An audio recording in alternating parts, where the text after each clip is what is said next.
যে ক্রাইম করে তার বিচার হবে।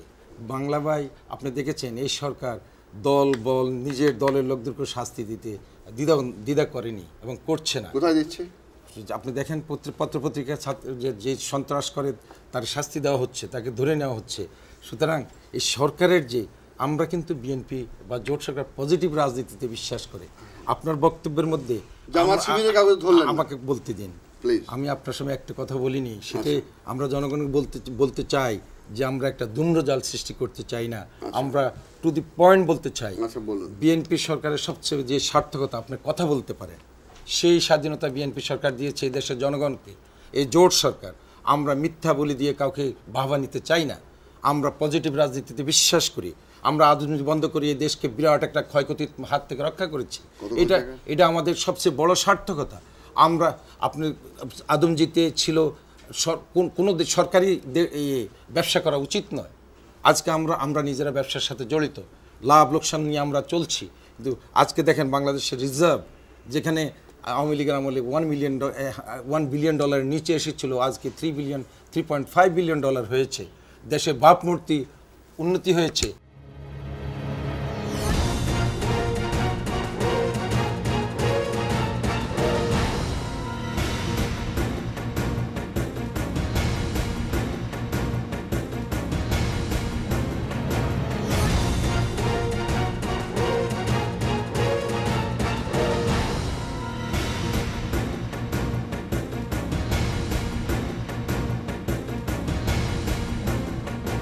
বাংলাদেশের বাইরে পৃথিবীর বিভিন্ন প্রান্তে যেখান থেকে চ্যানেলে দেখছেন, আপনাদের সকলকে সাদর আমন্ত্রণ তৃতীয় মাত্রা দেখবার জন্যে। বাংলাদেশে এখন সবচেয়ে বহুল উচ্চারিত শব্দ সংস্কার বা সংস্কার শব্দের পুনরায় ভাসছে বাংলাদেশ। কিন্তু বাংলাদেশের বা দেশের মানুষের জীবনকে স্পর্শ করে আমরা জানি ব্যবসা বাণিজ্য অর্থনীতি সব। সেই জায়গায় সংস্কারের চিত্রটা কী, দেশের অর্থনীতির হালচাল কী, ব্যবসা বাণিজ্যের গতি প্রকৃতি কী, বাজেট নিয়ে প্রচুর আলোচনা হচ্ছে এবং একই সঙ্গে নানা ধরনের চ্যালেঞ্জেস সামনে বা ঝুঁকি সামনে। বিশেষ করে বললে 2026-এ বাংলাদেশ এলডিসি গ্রাজুয়েশন করবে, সেই গ্রাজুয়েশনের জন্য তার প্রস্তুতি কী, এইসব নানা বিষয় নিয়ে আলোচনার জন্য আমার সঙ্গে স্টুডিওতে রয়েছেন আমার বাই বসা আছেন সেন্টার ফর পলিসি ডায়ালগ সিপিডির distinguished fellow doctor Mustafizur Rahman. Professor doctor Mustafizur Rahman আমার বাই, আমার ডানে রয়েছেন ব্যাংকার অর্থনীতির বিশ্লেষক এবং শিক্ষক মামুন রশিদ। স্বাগত আপনাদের দুইজনকে তৃতীয় মাত্রায়। প্রফেসর মুস্তাফিজুর রহমান, আপনাকে দিকে একটু শুরু করতে চাই। সামগ্রিকভাবে যদি আলোচনাটা আপনি সূচনায় এই সব মিলিয়ে একটু আলোচনা করতে বলি, আপনি কীভাবে শুরু করবেন? ধন্যবাদ। চলমান অর্থ বছরের একটা প্রিলিমিনারি একটা পরিসংখ্যান বের হলো।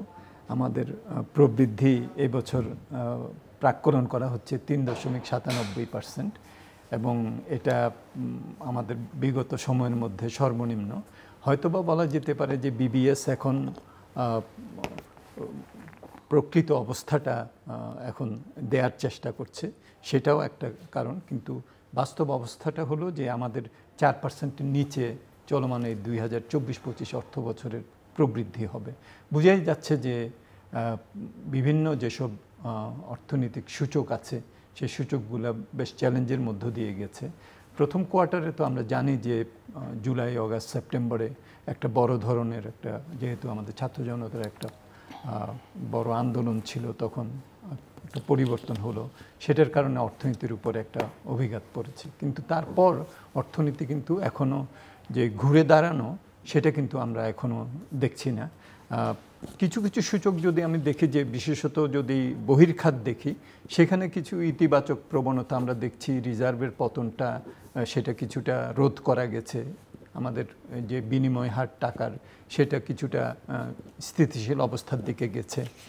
রপ্তানি রেমিটেন্সের প্রবাহ তো বেশ ভালো, কিন্তু অন্যান্য যেসব জায়গাগুলো যেটা নাকি মানুষের জীবন মানের উন্নয়নের সাথে সম্পর্কিত, বিনিয়োগ, শোভন কর্মসংস্থান, এই জায়গাগুলোতে কিন্তু অর্থনীতি এখন পিক আপ করতে পারে না। আপনি যদি দেখেন যে এত বড় বিনিয়োগ ইনভেস্টমেন্ট সামিট করবার পর সেখানে কোনো ইনভেস্টমেন্ট সামিটটা বিদেশি যারা আমাদের এখানে আগ্রহ যাদের আছে তারা এসেছেন, দেখেছেন, এবং সেটা হয়তো প্রয়োজনীয় শর্ত, কিন্তু সেটা যথেষ্ট শর্ত না, নেসেসারি ফ্যাক্টর, সাফিসিয়েন্ট ফ্যাক্টর না।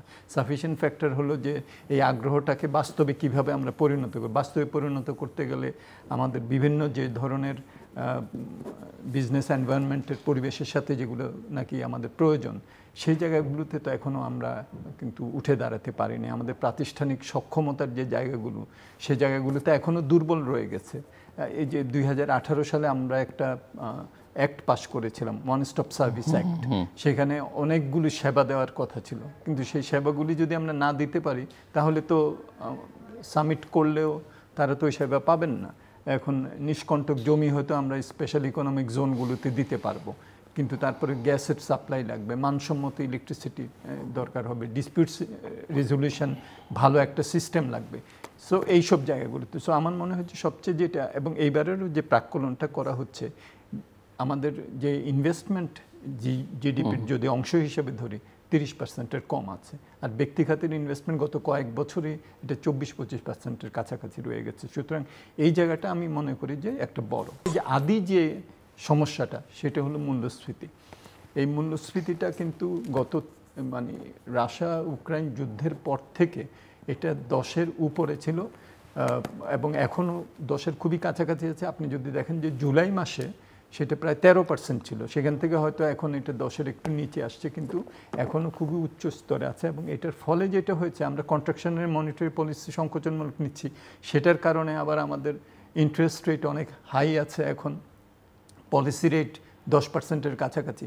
সো সবটা মিলে যেটা নাকি সবচেয়ে গুরুত্বপূর্ণ হবে আমার মনে হয় যে সেটা হলো যে কীভাবে আমরা ইনফ্লেশনটা যদি কমাতে পারি, সে তাহলেই আমরা দেখব যে আমরা ইন্টারেস্ট রেটটাও আমরা কিছুটা কমাতে পারবো ব্যাংকের, এবং যারা নাকি ব্যক্তিখাত তারাই তো বেশি ইনভেস্টমেন্ট করে না। আমাদের দেশে সরকার 1 টাকা ইনভেস্ট করলে ব্যক্তিখাত 5 টাকা ইনভেস্ট করে, এই হলো রেশিওটা।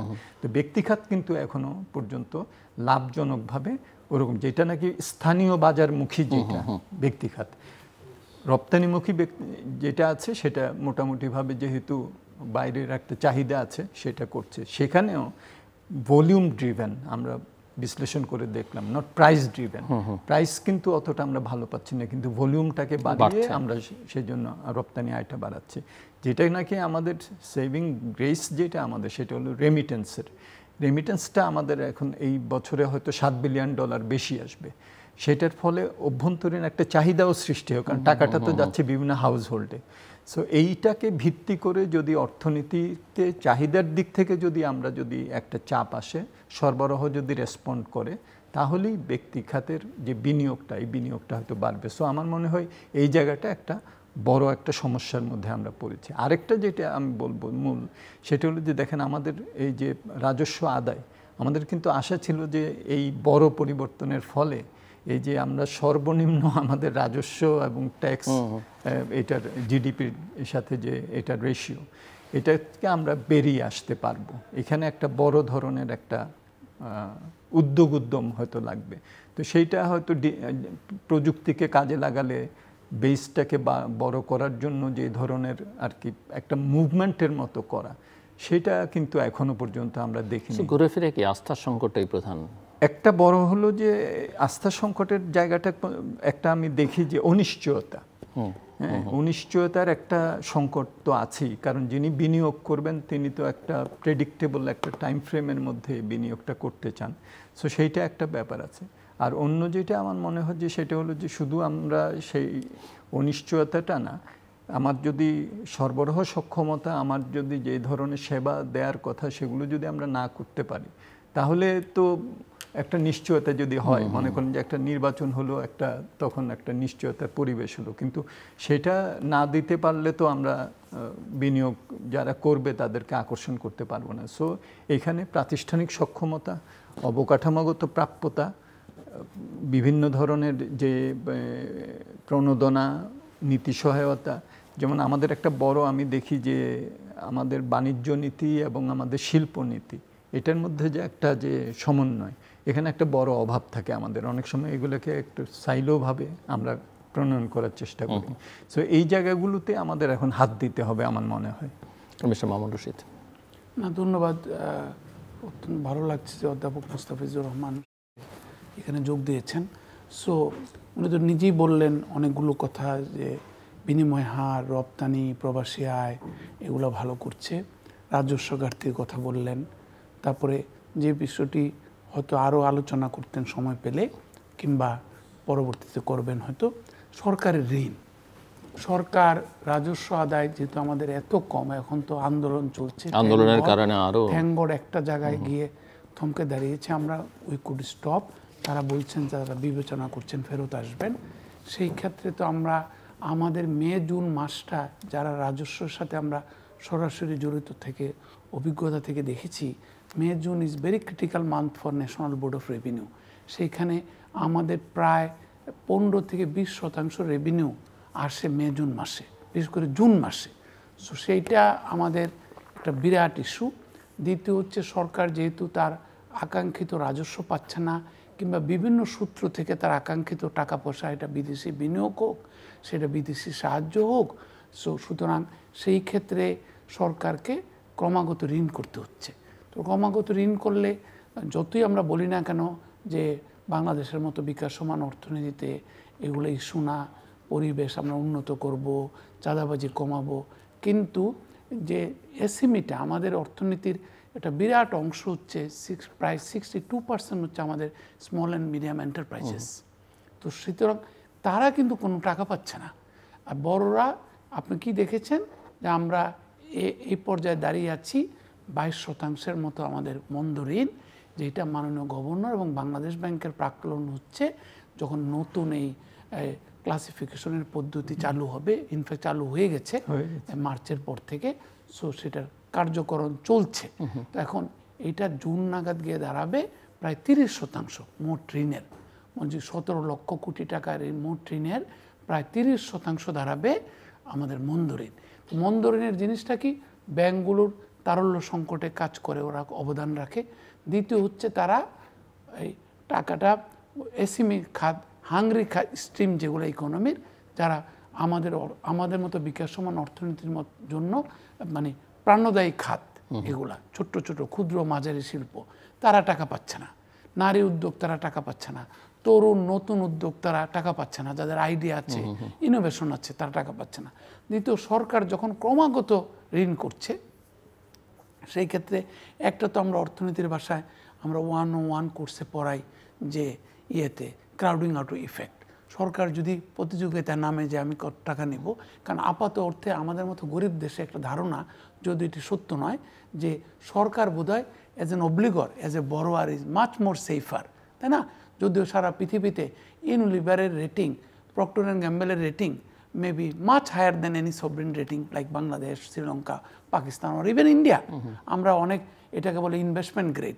অনেক গ্লোবাল মাল্টিন্যাশনাল আছে যাদের ক্রেডিট রিস্কের grading is much higher than the sovereign rating, credit rating like Bangladesh or Sri Lanka or Pakistan. তারপরেও আমাদের মতো গরিব দেশে লোকেরা অনেক জায়গায় ঠকে যে সরকারকে টাকা দিচ্ছি, ট্রেজারি বিল কিনছি, ট্রেজারি বন্ড ইনভেস্ট করছি, সরকার এইভাবে অনেক টাকা নিচ্ছে, কারণ তার ডেফিসিট ফাইন্যান্সিংকে সাপোর্ট করতে হচ্ছে, বাজেট ঘাটতিকে সাপোর্ট করতে হচ্ছে, আর্থিক ঘাটতিকে সাপোর্ট করতে হচ্ছে সামগ্রিক অর্থনৈতিক ব্যবস্থাপনায়। আপনি এগুলা জানেন, আমি আর ওনার সামনে, উনি একজন সমধিক পরিচিত একজন ভালো শিক্ষক হিসাবে, সুতরাং এটা বলতে চাই না। বাট এই যে জিনিসগুলো আমাদের যে অর্থনৈতিক ব্যবস্থাপনায় যে অ্যাডোকিজম, আমরা দুজনেই প্রাক বাজেট আলোচনায় প্রায় 30 বছর আমরা we should have become fed up of seeing each other in this pre budget discussion, but thank God we have not become this, because I like him and he possibly loves me also. So সেই ক্ষেত্রে হচ্ছে যে আমরা কি আলোচনা করি, আর আমরা budget যখন বেরোয় তারা হুরা হ্যাপহেজার্ড, স্যার সময় ছিল না, স্যার চাপ ছিল, স্যার চূড়ান্ত বৈঠক যেটা হয় প্রধানমন্ত্রীদের সাথে কি মাননীয় প্রধানমন্ত্রীদের সাথে, মাননীয় প্রধান উপদেষ্টার সাথে, উনি এই দিক বলেছেন, ওই দিক বলেছেন, তখন এই দিক ঠিক করতে যায়, ওই দিক শেষ হয়ে যায়। আমরা যে অতীতকাল থেকে আলোচনা করছিলাম, এই যে দেখে আমি একটা কথা বলতে হয় এখানে, আমরা দুইটি প্রজেক্টের সাথে, মানে জাতীয় রাজস্ব বোর্ডের সবচেয়ে বড় ফলদায়ক প্রজেক্ট বলা হয়, এটা হয়তো বিতর্ক থাকতে পারে এটা নিয়ে, একটা হচ্ছে RIRA project, reforming internal revenue administration, যেটার পরিণতিতে লার্জ ট্যাক্স পেয়ার্স ইউনিট খোলা হয়েছে। পরবর্তীকালে এটার সুযোগ হয়েছিল আমাদের প্রতিষ্ঠানের পক্ষ থেকে এটাকে রিপিট রিভিউ করা বিশ্বব্যাংকের অর্থানুকূল্যে, যে রিরা প্রজেক্ট আমরা তখন বললাম যে রিরা প্রজেক্ট যেহেতু খুব সাকসেসফুল হয়েছে large tax payers unit tax ডিপার্টমেন্টে, let us launch it for the BET also, এবং বিইটি তো সমধিকভাবে সাকসেসফুল হয়েছে। পরবর্তীকালে আরেকটা বড় প্রজেক্ট হয়েছিল tax project, tax administration capacity building and tax payer services, ওটা ইউকে ইউনাইটেড কিংডম সাপোর্ট করেছে 5 বছর ব্যাপী 2010 থেকে 2015।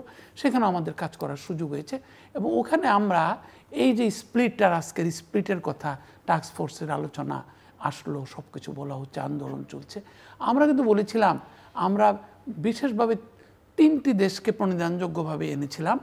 একটি দেশ ভারত, যেহেতু ভারত একটা বিরাট দেশ এবং ভারতের tax GDP ratio mister Manmohan Singh, mister P Chidambaram এবং এমনকি মিস্টার যে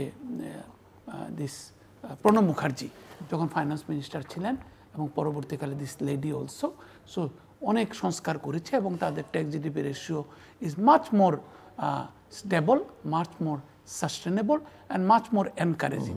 তারপর আমরা থাইল্যান্ডে technology, tax, direct tax, indirect ট্যাক্সের মাধ্যমে Thailand is a very good example in entire Asia Pacific tax GDP ratio ঠিক করা, not only that inclusive tax system চালু করতে পারে রেভিনিউ অ্যাডমিনিস্ট্রেশন সহ।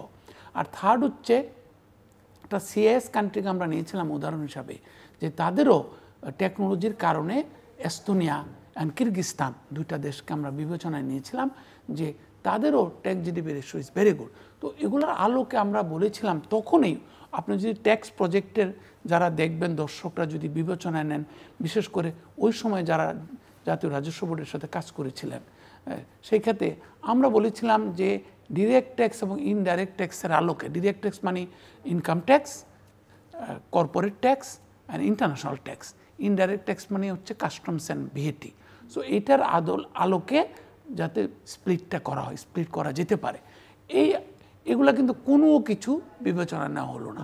টাস্ক ফোর্স করা হলো, টাস্ক ফোর্সকে ওনারা মানে না, কারণ কি ওই যে একটা রেশারেশি রয়ে গেছে হার্ডকোর ট্যাক্সের লোকেরা আর মানে প্রশাসনের লোকেরা, ওই যে টেনশনটা আস্তে আস্তে গিয়ে এই অনাস্থার সুযোগে, ওনার ভাষায় অনিশ্চয়তার সুযোগে, আপনার ভাষায় অস্থিতিশীলতার সুযোগে সবাই কিন্তু আন্দোলনের মধ্যে চলে গিয়েছে।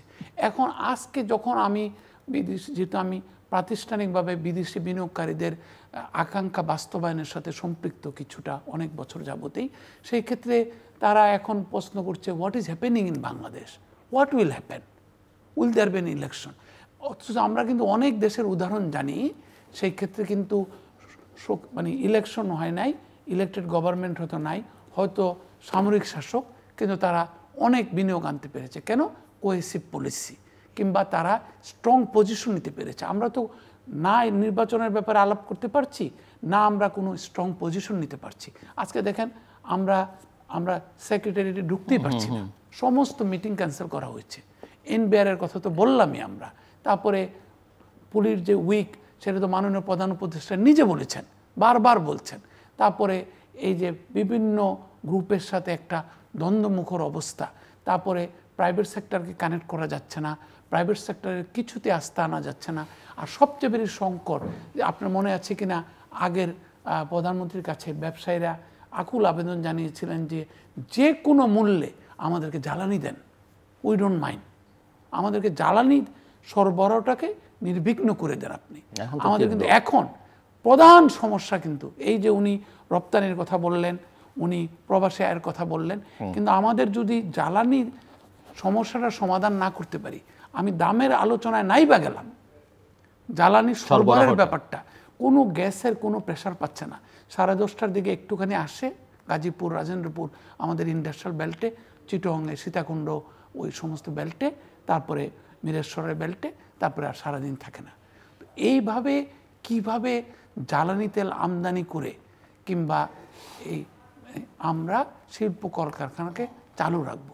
এবং উনি যথার্থই বলেছেন শিল্প কলকারখানার সাথে বিনিয়োগের সাথে কর্মসংস্থান, এবং কর্মসংস্থানের সাথে সরাসরি জড়িত হচ্ছে আমাদের দারিদ্র্য বিমোচন। আমরা যেহেতু এখনও, ওনারা নিজেরাই বলেছেন যে দারিদ্র্যের সীমার নিচে যে লোকজন চলে যাচ্ছে, সেটা আবার একটু দ্রুতায়ন হচ্ছে, আরো বাড়ছে। মাঝখানে কমছিল, আবার কিন্তু এই মূল্যস্ফীতির চাপ হোক কিংবা গ্রামীণ অর্থনীতিতে টাকা যাচ্ছে না, কিংবা এসএমইতে টাকা যাচ্ছে না, এই কারণে হোক। লাস্টের যে বিষয়টি আমরা বলবো সেটা হচ্ছে যে এই বিভিন্ন উইকনেসের প্রকাশের প্রেক্ষিতে একটা অনিশ্চয়তা ক্রিয়েট হয়েছে। সো আমাদের অনেকের মধ্যে দেখতে পাচ্ছি, ব্যবসায়ী বিনিয়োগকারীদের মধ্যে, যে এই দিন নয় আরো দিন আছে, এবং সেই দিন যে কিভাবে আসবে সেটা কেউ জানে না।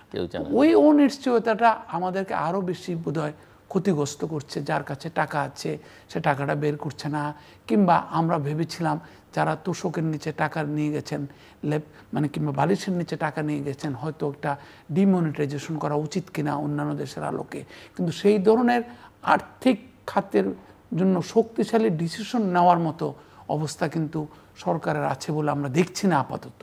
এবং এরকম সময় পুঁজিবাজারও যেটা ঘটলো, যে চিত্র আমরা দেখলাম, সেটাও তো নৈরাশ্যজনক।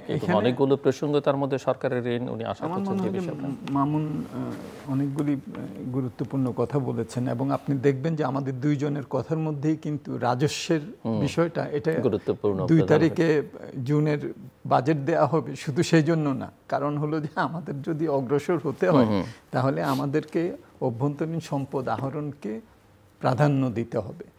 এই ট্যাক্স জিডিপি রেশিও 7% জিডিপির সমান, আর আমাদের রাজস্ব জিডিপি রেশিও 8.2%। এইটা দিয়ে কিন্তু বাংলাদেশ খুব বেশি অগ্রসর হতে পারবে না। এবং মামুন ঠিকই বলেছেন, ডিজিটালাইজেশন এটা হলো বড় একটা এখানে হাতিয়ার। ভারতেরও যদি সমপরিমাণ আমরা যেতে পারি তাহলেও কিন্তু আমাদের এই যে এখন যদি আমাদের এইবারও 8 হয়, এটার সাথে যদি ঘাটতি ধরা হচ্ছে যে আরও 4 হবে, তাহলে পাবলিক এক্সপেন্ডিচার হবে 12%। অথচ আমরা যদি 16%-এর মতো করি তাহলে আমাদের এই ঋণের মধ্যে কিন্তু ঢুকতে হয় না, বা ঋণ হলে আমরা তখন সেটাকে 20%-এ নিয়ে যেতে পারবো পাবলিক এক্সপেন্ডিচার জিডিপির। এবং এই যে এখন আমাদের রাজস্ব যা আয় করছি, রাজস্ব ব্যয়ে সবটা চলে যাচ্ছে। সো আমাদের উন্নয়ন বাজেট, যেটা আমরা বার্ষিক উন্নয়ন কর্মসূচি বলি এডিপি, এটার পুরোটাই কিন্তু ঋণ নির্ভর, হয় অভ্যন্তরীণ না হয় বৈদেশিক। এটা কিন্তু কোনো সাস্টেনেবল মডেল হতে পারে না। এই ঋণ পরিষেবা, এখন আমাদের ঋণ পরিষেবা করতে যেয়ে আমাদের এখন আরও ঋণ গ্রহণ করতে হচ্ছে। এবং আপনি খেয়াল করবেন চলমান বাজেটে প্রথমবারের মতো আমাদের অভ্যন্তরীণ এবং বৈদেশিক ঋণের সুদের যে ব্যয়, এটা নাম্বার 1-এ চলে আসছে। হ্যাঁ, এবং এইবারও যে বাজেটের যে ব্যয়ের যে প্রাক্কলন আমরা দেখছি, একটু তো কাটছাট করার চেষ্টা করা হচ্ছে, কিন্তু দেখবেন যে সুদের যে ব্যয়, এটা অনেক টাকা আমাদেরকে রাখতে হচ্ছে সেটার জন্য। সো এটা কিন্তু এখন যেটা সামনের দিকে গেলে আমাদের এটা কিন্তু আরও বাড়বে, কারণ ওই মিডল ইনকাম গ্র্যাজুয়েশনের পরে এখন কিন্তু আমরা ওই যে কনসেশনাল লোন যেগুলো আগে আমরা পাচ্ছিলাম, সেগুলো কিন্তু এখন আর পাচ্ছি না। এখন আমাদেরকে মোটামুটিভাবে মার্কেট বেসড রেটে ঋণ নিতে হচ্ছে, এবং আমাদের এগুলো এটা এখন থেকেই, হ্যাঁ, এটা আমাদের গত কয়েক বছর ধরে এটা অব্যাহত আছে। এবং এখন কনসেশনাল লোন মোটামুটি আমরা পাবই না সামনের দিকে। তো এখন এবং বড় বড় যে ইনফ্রাস্ট্রাকচার প্রজেক্টগুলোরও কিন্তু গ্রেস পিরিয়ডে কেবলমাত্র সুদটা দিতে হয়, আর গ্রেস পিরিয়ড শেষ হয়ে যখন রিপেমেন্ট পিরিয়ড হয় তখন সুদ আর আসল দুটোই দিতে হয়। তো আমাদের অনেকগুলোরই কিন্তু গ্রেস পিরিয়ড শেষ হয়ে গেছে। সো আমাদের এই যে সামনের দিকে যে আমাদের ঋণ পরিষেবা, এটা চাপ কিন্তু বাড়তে থাকবে। এরকম একটা অবস্থায় আমরা যদি আমাদের অভ্যন্তরীণ যদি এই সম্পদ আহরণ আমরা যদি না বাড়াতে পারি, তাহলে কিন্তু একটা বিপজ্জনক এবং বাধ্যতামূলক ঋণ ফাঁদের মধ্যে পড়ে যাব, যেটা অনেক দেশই মধ্যম আয়ের ফাঁদ বলা হয়ে থাকে। ল্যাটিন আমেরিকাতে অনেক দেশ 30-40 বছর 50 বছর ধরে ওই আপার মিডল ইনকাম ট্র্যাপ অথবা লোয়ার মিডল ইনকাম ট্র্যাপের মধ্যে কিন্তু পড়ে আছে। আমাদের এই অঞ্চলে ফিলিপিন্স হলো সবচেয়ে একটা বড়, যে আমাদের মতো তারাও এলআইসি থেকে লোয়ার ইনকাম কান্ট্রি থেকে লোয়ার মিডল ইনকাম কান্ট্রিতে উন্নীত হয়েছে, তারপরে গত 30-40 বছর আর ওখান থেকে বের হতে পারছে না। এইটা হলো একটা বড় আমাদের জন্য একটা, আমার মনে হয় যে সমস্যা। এখানে যেটা মামুন ঠিকই বলছেন, তার রিরার কথা বলছেন, এলটিইউটাই তো আমাদের যে ডাইরেক্ট ট্যাক্সের একটা বড় অংশ এই লার্জ ট্যাক্স পেয়ার্স ইউনিট থেকে এটা আসে, এটা ঠিক। ইন্ডিয়ার কথা প্রসঙ্গটা আসছে, ইন্ডিয়াতে কিন্তু তারা যেটা করেছে যে এই প্রযুক্তি তো তাদের ওখানে তো আরও অ্যাডভান্স, আমাদের এখানেও এখন কিন্তু করা সম্ভব। আমরা কোভিডের সময় দেখেছি আমাদের এখান থেকেই বিভিন্ন সফটওয়্যার ডেভেলপ করে এত বড় একটা ভ্যাকসিনেশনের প্রোগ্রাম কিন্তু করেছে। সো এটা সম্ভব।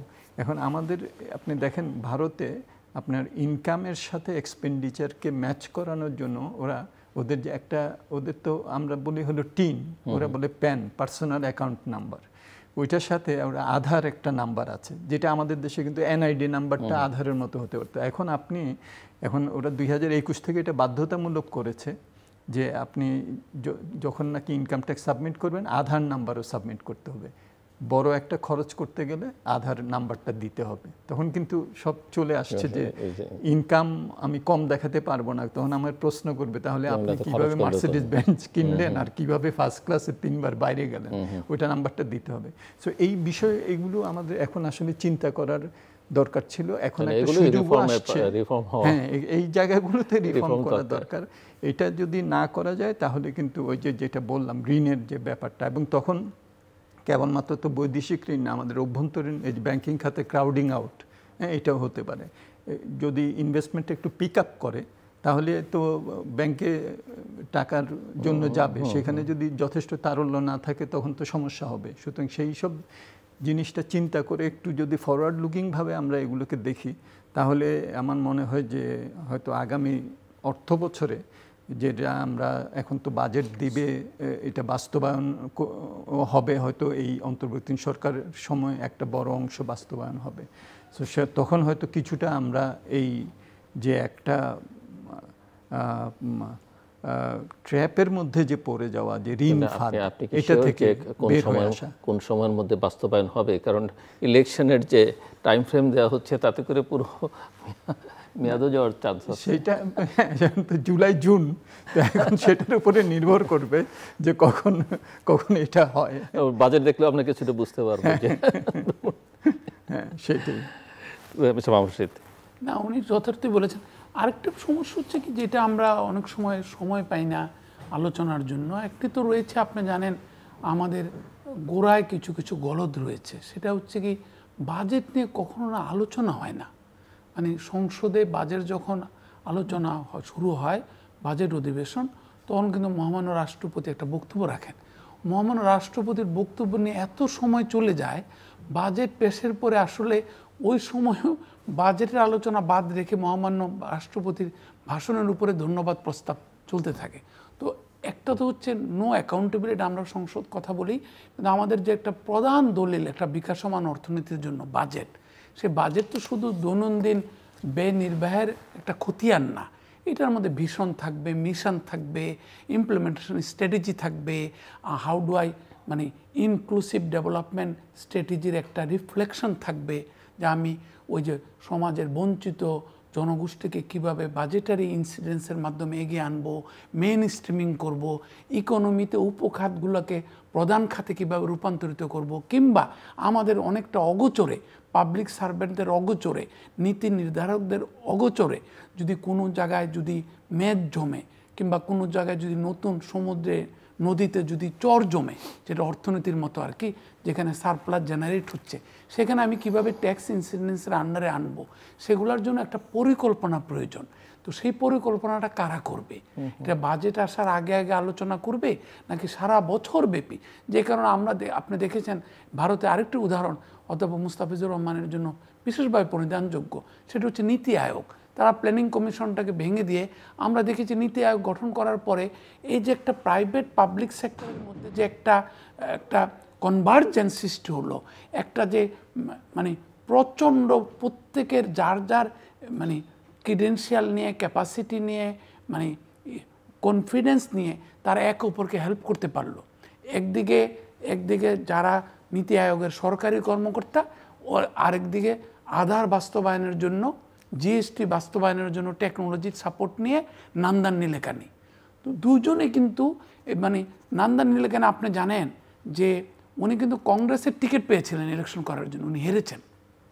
তারপরে কিন্তু mister Modi, despite all this criticism and snapping the opposition, Mr. Modi will also be remembered, I guess, in the pages of history like our predecessor Prime Minister, snubbing the opposition, totally snubbing the opposition. Zero করে ফেলা। তো এই কারণে কিন্তু উনি কিন্তু একটা appointment দিয়েছিলেন, মাত্র মানে 15 মিনিটের অ্যাপয়েন্টমেন্ট উইথ নন্দনী লেখা নেই। সেই অ্যাপয়েন্টমেন্ট 3 ঘন্টার বেশি চলে গিয়েছে। হোয়াট ইউ ক্যান ডু, ঠিক আছে তুমি তাহলে আমার আধার ইমপ্লিমেন্ট করে দাও। And that was the success story, উনি যেটা প্রফেসর মুস্তাফিজুর রহমান যেটা বললেন। সো এই জিনিসগুলো আমাদের হচ্ছে কি মতভেদ থাকলে তাকে ডাকা হবে না। আমরা তো আমাদের এমনি লোক নাই। আপনি দেখেন আমরা এটা বোধহয় 50তম কিংবা 5000তম আলোচনা হবে যে সরকারের আকার। এই একটা জ্ঞানী লোকদের, ভালো লোকদের একটা সরকার পেলাম আমরা আন্দোলন সংগ্রামের মাধ্যমে, তরুণদের। আমরা সরকারের আকার নিয়ে একটা আলোচনা শুনেছি সংস্কারের মধ্যে, অভিজ্ঞ এবং তরুণদের। হ্যাঁ। দ্বিতীয় বলেন, সরকারের আমাদের বাজেটের বিরাট একটা অংশ চলে যায় ওই 20 লক্ষ সরকারি কর্মকর্তার বেতন কিংবা পরিচালনগত ব্যয়, রাজস্ব ব্যয়, যেটা ডক্টর সুতরাং তৃতীয় হচ্ছে আমাদের, আপনি যদি পাবলিক এক্সপেন্ডিচার ম্যানেজমেন্টে, আমার একটা সুযোগ হয়েছিল 6 ইয়ার প্ল্যানে একটা রিভিউ করার, একজন মানে দাতা গোষ্ঠীর সৌজন্যে। সেইখানে রিভিউ করতে আমরা দেখেছি, বিলিভ ইউ মি, আমরা তো অর্থনীতি পড়া ছাড়াও আমরা তো এই দেশের সাধারণ গরিব লোকের সরকারি কর্মকর্তার সন্তান। এত খারাপ লাগে এই রিভিউগুলো করতে, যে এত বড় বড় অপচয়, মানে নির্বিকার নিষ্ঠুর অপচয়, চিন্তাই করতে পারবেন না, কোনো আলোচনা ছাড়া অপচয়। এটা করতে হবে, রাজনৈতিক দল চেয়েছে, সাধারণ সম্পাদক চেয়েছে, করতে হবে। ওই তোরণ বানাতে হবে রমনা পার্কে, সোহরাওয়ার্দী উদ্যানে বানাতে হবে। ওইটার জন্য যা বাজেট চেয়েছে ওই বাজেটে পাশ করে দিতে হবে। তখন অর্থ সচিবরা, অর্থমন্ত্রীরা নির্বাক, নিশ্চুপ। আমরা দেখেছি বছরের পর বছর এই যে অপচয়, কত টাকা অ্যালোকেশন, কত টাকা আলটিমেটলি ডিসবার্সমেন্ট হলো। আমি এখানে আলোচনা করেছি কক্সবাজার ধুমধুম ট্রেন স্টেশন। আপনি দেখেন পঞ্চবার্ষিক পরিকল্পনা, ষষ্ঠ পঞ্চবার্ষিক পরিকল্পনা, সপ্তম পঞ্চবার্ষিক পরিকল্পনা, এগুলো রিভিউ করেছি বলে আমরা বলছি এই ধুমগুম রেল লাইনের পিছনে বাজেট কীভাবে বেড়েছে। আপনি দেখেন প্রাইমারি স্কুলের ডিজিটাইজেশন, তার বাজেট কিভাবে বেড়েছে, বা মানে এক একটা বাজেট পরম্পরায় কোনো আলোচনা নেই। আমাদের একটা বিরাট একটা ব্যাপার কিন্তু পাবলিক ফাইন্যান্সিয়াল ম্যানেজমেন্টের সম্পূরক বাজেট, উনি ভালো করে জানবেন। সম্পূরক বাজেট নিয়ে কোনো আলোচনা হয় না, যে আমরা যে বাজেট করেছিলাম টাকাটা কিভাবে ব্যয় করলাম, এবং ব্যয়ের থেকে আমরা কি শিক্ষা পেলাম, কোন কোন ব্যয় আমরা অ্যাভয়েড করতে পারতাম, কোন কোন ব্যয় আমরা না করলেও পারতাম, এটার কোনো অ্যাকাউন্টেবিলিটি নেই। আর সবচেয়ে বড় জিনিস যেটা আমাদের পার্লামেন্টারি বডি, একটা স্ট্যাটুটরি বডি, যে পাবলিক এক্সপেন্ডিচার ম্যানেজমেন্ট, যে পার্লামেন্টারি স্ট্যান্ডিং কমিটি, সেইখানে তারা বড় বড় 10,000 কোটি টাকার বেশি ব্যয় হয় যে সমস্ত প্রতিষ্ঠানে, সেইখানে সেই সমস্ত প্রতিষ্ঠানের অডিট ইজ এ মাস্ট। 3, 4, 5 বছর যাবত অডিট পেন্ডিং, কোনো দুর্নীতির বিচার হচ্ছে না। কেন বিপিসির তেল বিক্রি করতে যে পদ্মা, মেঘনা, যমুনা হাজার হাজার কোটি টাকা ফিক্সড ডিপোজিট করে রাখে, আর বিপিসি তেলের এলসি খোলার জন্য এলসি খুলতে চায় না কোনো ব্যাংক, বিপিসি টাকা ফেরত দিতে পারে না। যে ওভারঅল পাবলিক ইনস্টিটিউশন ম্যানেজমেন্ট, এটা কাজ হচ্ছে না। আপনি দেখেন বিপিসির টাকা বিমান দেয় না, জেট ফুয়েলের টাকা, আবার বিমানের টাকা তার জিএসএরা দেয় না। তো এই সমস্ত পাবলিক ফাইন্যান্সিয়াল ম্যানেজমেন্টে মিনিমাম পসিবল অ্যাকাউন্টেবিলিটি আনার কথা। এই যে ভালো লোকের সরকারের কারো কাছ থেকে শুনেছেন? তাহলে আমরা কিভাবে আশাবাদী হব? আপনি দেখেন আমাদের তো ব্যবসার পরিবেশ নিয়ে আমরা উন্নতকরণ, আমরা এটা অনেক কষ্ট করে, আমি ক্রেডিট দিবই বিডাকে, অধ্যাপক ইউনূসের সাথে যারা কাজ করছেন বিদেশি বিনিয়োগ আকর্ষণে, হবে কি হবে না সেটা পরের কথা। রাজনীতি, অনিশ্চয়তা, অস্থিতিশীলতার অনেক প্রশ্ন আসছে, কিন্তু সবচেয়ে বড় প্রশ্ন যেটা, সেটা হচ্ছে আইনি সংস্কার। গেল 16 বছরে একটা সংস্কার হয়েছে, সেটাও আইএফসির একদম মানে সরাসরি ইনভলভমেন্ট, ওয়ার্ল্ড ব্যাংকের প্রতিষ্ঠান, সেটা হচ্ছে রেজিস্টার অফ জয়েন্ট স্টক কোম্পানিতে memorandum of articles of association সীমাবদ্ধ করে দেওয়া হয়েছে। এত গল্প গুজব, গান টান, রবীন্দ্রনাথের গান টান, নজরুল গীতি গাইতে হবে না, 800 শব্দের মধ্যে memorandum of articles of association লিখতে হবে। একটা মাত্র সংস্কার গেল 17 বছর হয়েছে ডিজিটাল বাংলাদেশে। তো আপনি দেখেন, অথচ আমরা বেটার বিজনেস ফোরামের কথা বলেছিলাম তৎকালে 2005-06, মানে অনেক আইএফসি সহ অনেকগুলা মানে আমাদের উন্নয়ন সহযোগীদের মিলে আমরা কিছু করতে পারলাম না। সেইটার পরিণতি হচ্ছিল, ওনার সাথে আমার অনেক বৈঠক হয়েছে এবং আমরা অনেকেই বৈঠক করেছি রেগুলেটরি রিফর্মস কমিশন। সেখানে দেখেন আপনি শুধুমাত্র একটা ব্যক্তি, ভালো ব্যক্তিটাকে কেউ পছন্দ করে নাই পরবর্তী সরকারের। এই কারণে মরহুম ডক্টর আকবর আলী খানের কারণে আমরা রেগুলেটরি রিফর্মস কমিশনটা বন্ধ করে দিলাম। অথচ আমাদের কোনো আইন নাই।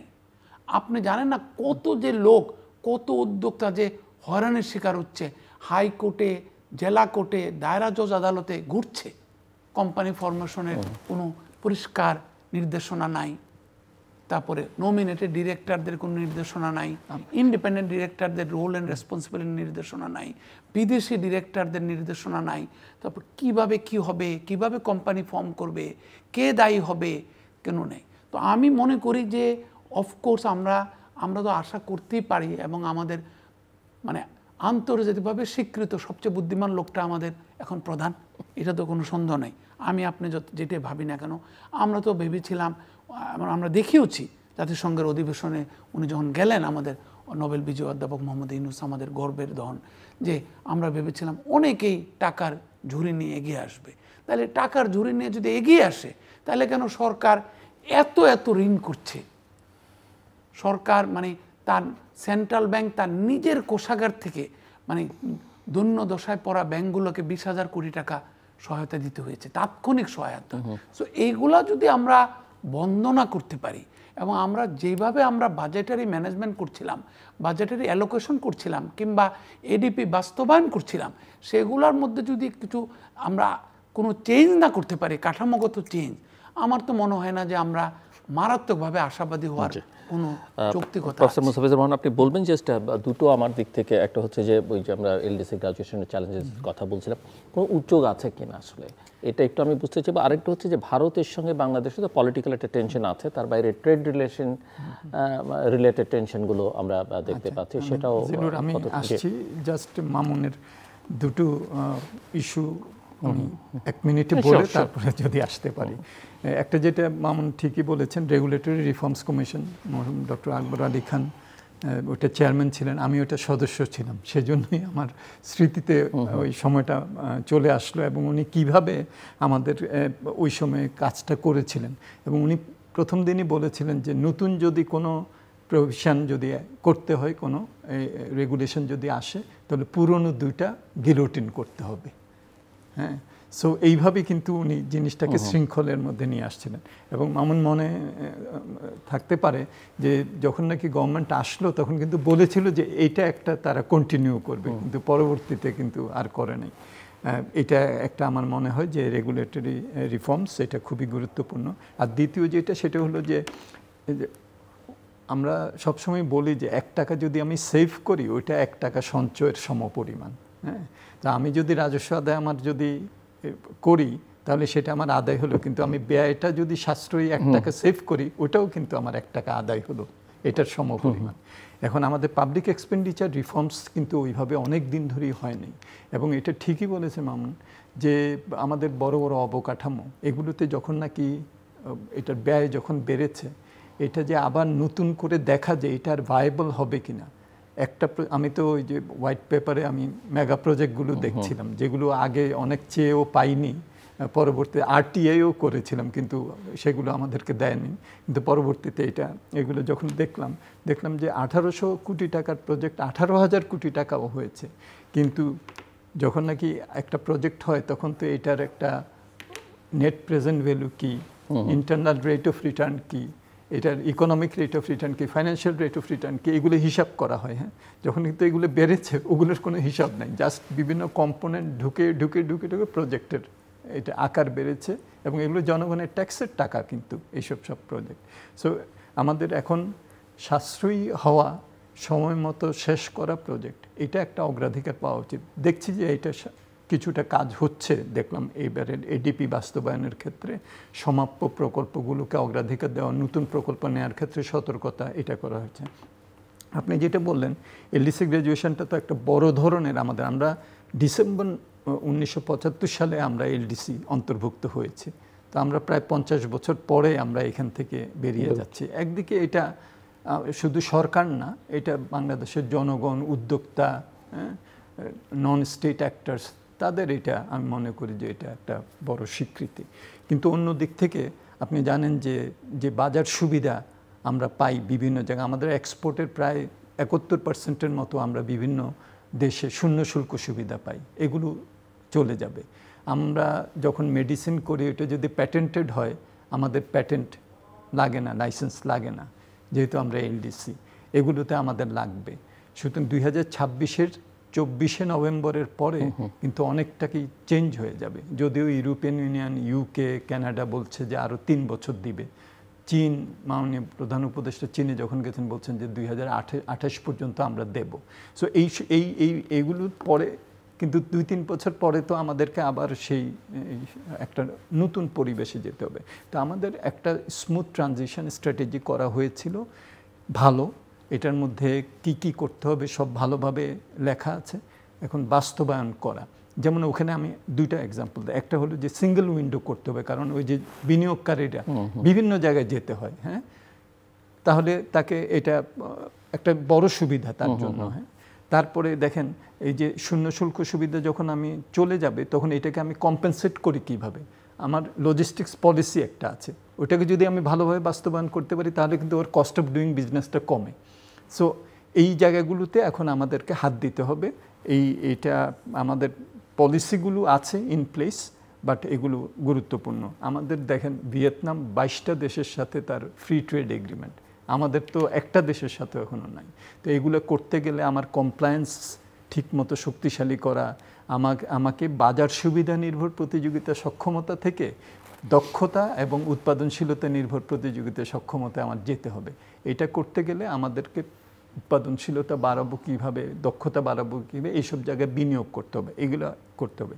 ভারতের সাথে যেটা আপনি বললেন, এটা আমি মনে করি যে এটা এখন যে পাল্টাপাল্টি যে অশুল্ক বিভিন্ন ধরনের বাধা, হ্যাঁ, আমরা স্থলপথে সুতা আমদানি করতে দেব না, তারা স্থলপথে আমাদের রেডিমেড গার্মেন্টস দিতে দেবে না, নর্থ ইস্টে সিলেক্টেড প্রোডাক্ট এক্সপোর্ট করা যাচ্ছে না সরাসরি, ইত্যাদি। এগুলো যেগুলো করা হচ্ছে, এটার ফলে কিন্তু প্রতিযোগিতা সক্ষমতা আমাদের ভারতের বাজারে কমে যাবে।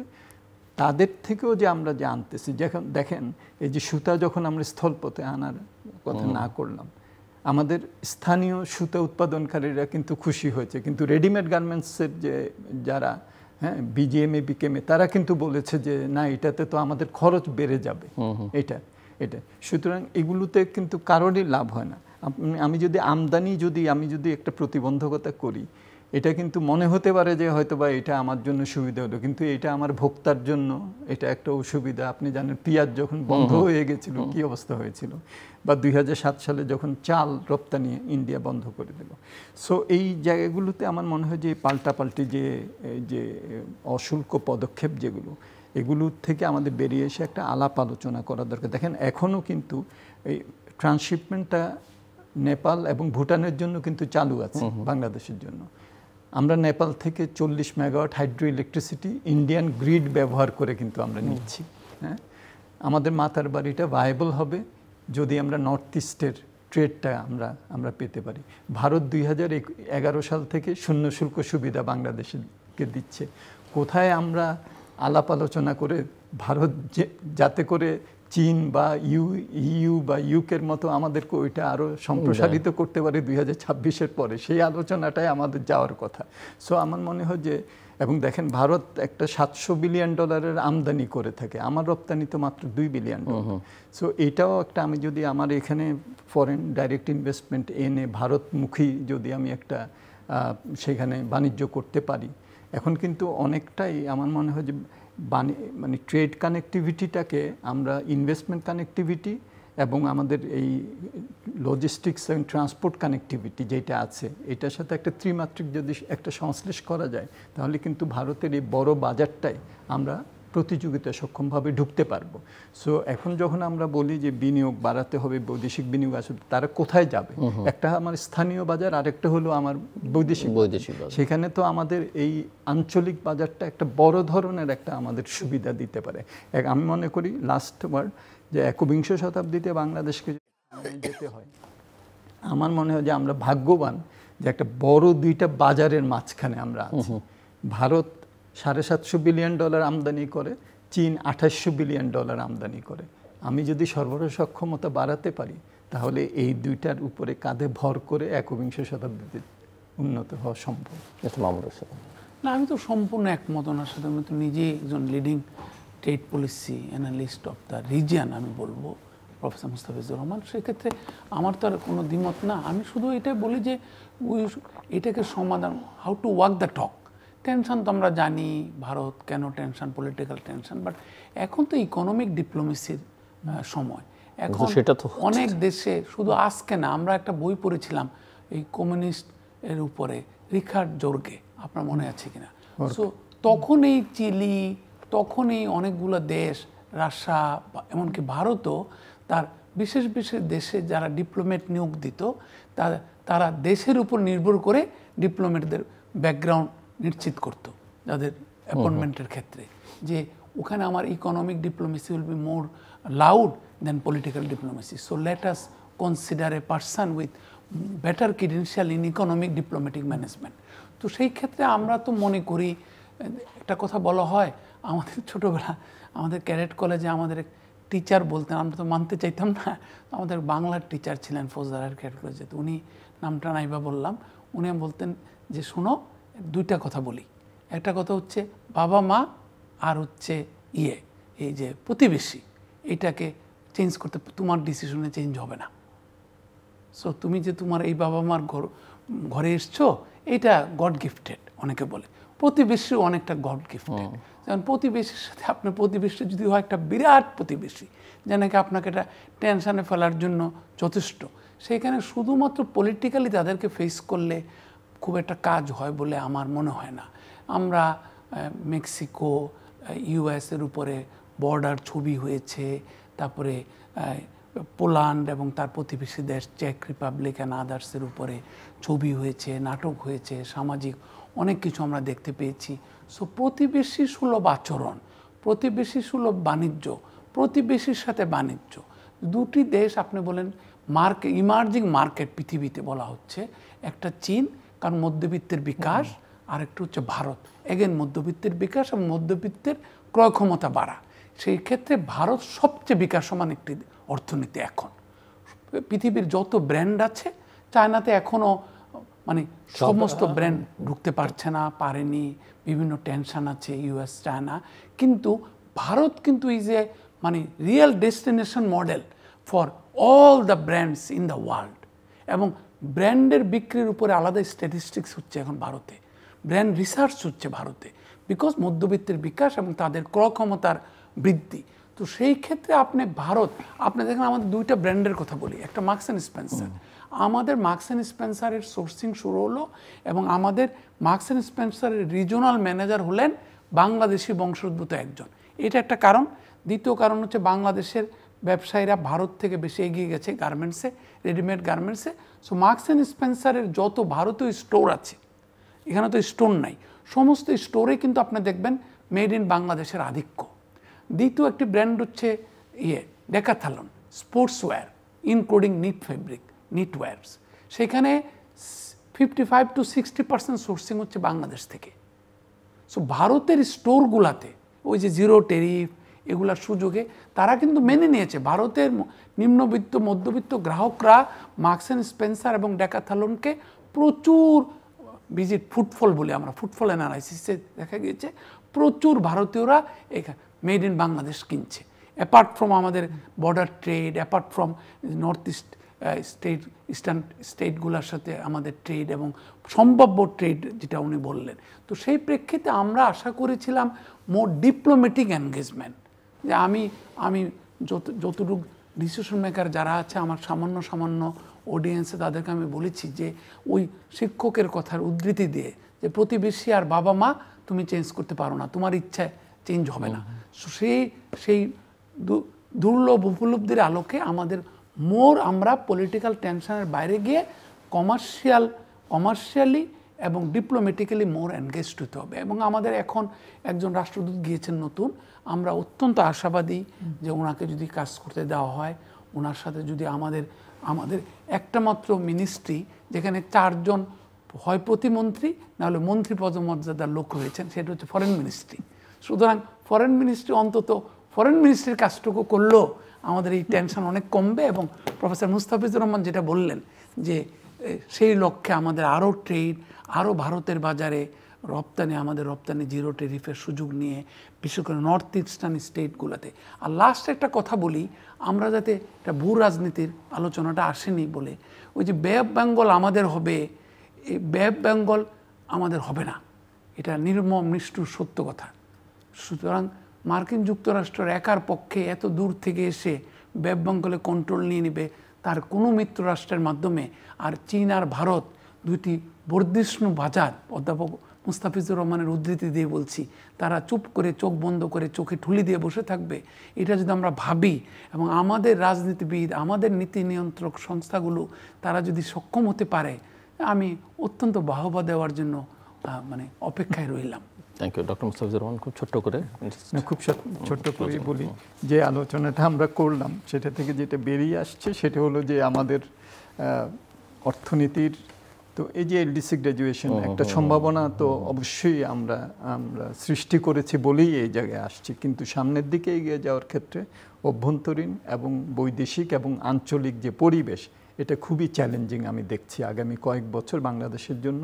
মেক অর ব্রেক, হ্যাঁ, এই এলডিসি গ্র্যাজুয়েশন এবং তারপরে এখন দেখেন ট্রাম্প সাহেব তো কেবলমাত্র ট্যারিফ বসান না, এখন তো ট্যাক্সও বসিয়েছেন আউটফ্লো যেটা হচ্ছে রেমিটেন্স, হ্যাঁ, সেটার উপরে। ভারতের সাথে এই সম্পর্ক সবটা মিলিয়ে আমার মনে হয় যে আমাদেরকে আগামী 3-4 বছর খুবই বাংলাদেশের জন্য একটা গুরুত্বপূর্ণ সময় হবে বলে আমার মনে হয়, এবং এটাকে নেভিগেট করা এটা আমাদের নীতি নির্ধারকদের জন্য এটা চ্যালেঞ্জিং হবে। আবার আমরা যারা সাধারণ জনগণ আছি, আমাদের যারা ব্যবসা বাণিজ্য উদ্যোক্তা যারা আছেন, তাদের জন্য এটা একটা বড় চ্যালেঞ্জিং হবে। এই সময়টাতে আমাদের নীতিমালাগুলোকে ঠিক করা, আমাদের এই চ্যালেঞ্জগুলোকে মোকাবেলা করার জন্য কঠিন অনেকগুলি পদক্ষেপ আমাদের নিতে হবে। এই যে আমরা মুক্ত বাণিজ্য অঞ্চলের আলোচনা করছি, এটার ফলে তো আমাদের এখানকার যে লেবার স্ট্যান্ডার্ড থেকে শুরু করে আমাদের এখানে কমপ্লায়েন্স, এগুলো সব কিছুই তো আমাদের শক্তিশালী করতে হবে, তাছাড়া তো আমরা যেতে পারবো না। এখন আমরা জাপানের সাথে আমরা এফটি আলোচনা করছি, আমরা ইউএসের সাথে এফটি আলোচনা করার চিন্তা ভাবনা করছি। এগুলো তো আমাদের যে প্রাতিষ্ঠানিক সক্ষমতা, আমাদের নীতি নির্ধারকদের যে স্ট্র্যাটেজিক ভিউ, এগুলো খুবই গুরুত্বপূর্ণ হবে গোয়িং ফরওয়ার্ড। দর্শক অনুষ্ঠানের শেষ প্রান্তে আমরা সামাজিক যোগাযোগ মাধ্যম ফেসবুক, এক্স এবং ইউটিউবে তৃতীয় মাত্রা লাইভ স্ট্রিম হচ্ছে, আপনারা দেখতে পারেন। টেলিভিশনের পর্দায় দেখতে না পারলে যে কোনো সময় যে কোনো স্থান থেকে ইউটিউবে তৃতীয় মাত্রা চ্যানেলটি সাবস্ক্রাইব করি পুরোনো পর্বগুলো আপনারা দেখতে পারেন। মিস্টার মামুন রশিদ এবং প্রফেসর মুস্তাফিজুর রহমান, অসংখ্য ধন্যবাদ আলোচনা শুনছেন। দর্শক, আমরা অর্থনীতি নিয়ে কথা বলছিলাম এবং আমার দুই অতিথি চুলচেরা বিশ্লেষণ করেছেন, কনক্লুশনটাও তারা টেনেছেন এবং আগামী 3-4 বছরকে বলছেন অত্যন্ত চ্যালেঞ্জিং বাংলাদেশের জন্য। মূল সংকট যেটা, সেটা হচ্ছে আস্থার সংকট, এক ধরনের অনিশ্চয়তা আছে। সংস্কার শব্দটি বহু বছর ধরে আলোচনা হচ্ছে, কিন্তু এটা একটা রেটরিক হিসেবেই আছে, রিয়ালিটিতে আমরা দেখছি না। এই সরকারের সময় সেটা অনেক বেশি বহুল আলোচিত। একটা সমাধান, সেটা হয়তো পূর্ণাঙ্গ সমাধান নয়, হয়তো আংশিক সমাধান হিসেবে বিবেচিত হতে পারে, কিন্তু সেটা যতক্ষণ না হচ্ছে ততক্ষণ পর্যন্ত বাকি অনিশ্চয়তাগুলো থাকবেই। সেটা হচ্ছে যে বাংলাদেশের গণতান্ত্রিক প্রক্রিয়া উত্তরণের যে পন্থা, একটা অবাধ, সুষ্ঠু, গ্রহণযোগ্য নির্বাচন, সেটা অত্যন্ত জরুরি বাংলাদেশের জন্য, এই মতো বিশেষ করে আস্থার সংকট এবং অনিশ্চয়তা কাটিয়ে উঠবার জন্য। আমরা আশা করব যে এই চাপটা বিভিন্ন মহল থেকে সরকারের উপর আছে এবং সরকার এই জায়গায় এখনও পর্যন্ত প্রয়োজনীয় সাড়াটা দিচ্ছেন না, তবে আমরা আশা করব যে তাদের উপলব্ধির মধ্যে এটা আসবে যে এটা বাংলাদেশের জন্য অত্যন্ত জরুরি। আমাদের সঙ্গে থাকবার জন্য অসংখ্য ধন্যবাদ, আপনাদের সবার জন্য শুভকামনা।